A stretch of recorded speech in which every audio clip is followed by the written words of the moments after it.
Friend Senator Kennedy is next. Thank you, Mr. Chairman. I don't know any fair-minded person that wants us to default on America's debt. You don't have to be Mensa material to understand that the consequences would be terrible.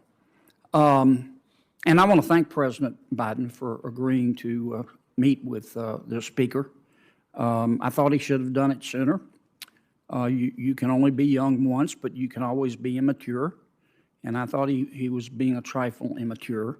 I hope he'll negotiate in good faith. Please, please, please, Mr. President, negotiate in good faith. Please, with sugar on top.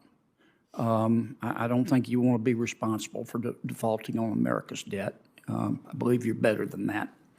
Mr. Rydell, let me ask you a couple of questions. Did you know that since the 1950s, we have had 10 periods of disinflation in America?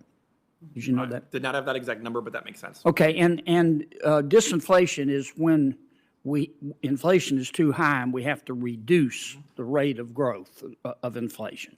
It's not deflation where prices go down. We just reduce the rate of growth. Is that correct? Yes. Okay. And did you know that if you look at history at all 10 of these times when we had to reduce inflation, that in order to get inflation down 2%, we had to raise, on average, the Federal Reserve had to raise interest rates such that it raised unemployment about 3.6%. Did you know that? That sounds similar to what Mr. Summers has said. He's made similar points. That sounds very correct. Okay. All right. So the current unemployment rate is 3.5%, is it not? Yes. And the current inflation rate is 5%, is it not? Approximately, yes. So if history tells us in order to get inflation down 2%, the Federal Reserve has to raise interest rates such that it increases unemployment 3.6%, then if you do the math, given that the current unemployment rate is 3.5% and the current inflation rate is 5%, that would indicate, would it not, that the Federal Reserve, if history is any indication, will probably have to eventually raise interest rates to between 7 and 8%. Is that correct? It could have to go that high depending on how the economy responds to current rate hikes. Okay. Now, can we agree that the best way to get inflation down is to attack it on the fiscal side and the monetary side?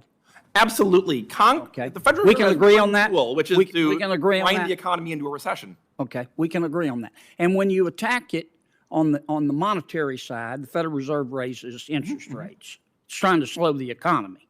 It doesn't want to, but the way you measure the slowing of the economy is the unemployment rate. When you attack it on the fiscal side, you reduce your rate of growth of spending and debt accumulation. Did I describe that right? You did.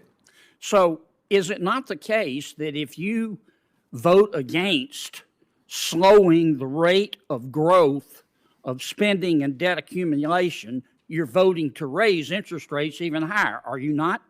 Generally, I would agree with that approach, with that viewpoint. Yes. I mean, that's just basic economics 101, right? Right. The Federal Reserve's tool is. I mean, that's something to wind Senator the economy Portman into a taught you, didn't he? recession. Yeah, okay. All right, let me ask a couple more questions. So putting aside all the politics here, we're talking about people's lives.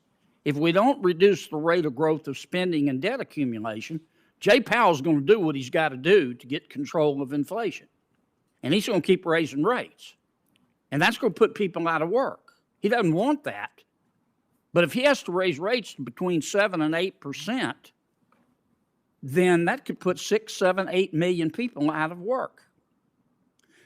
Dr. Zandi, I have to ask you this. You made some pretty bold predictions today, and some of them I agree with and some of them I don't.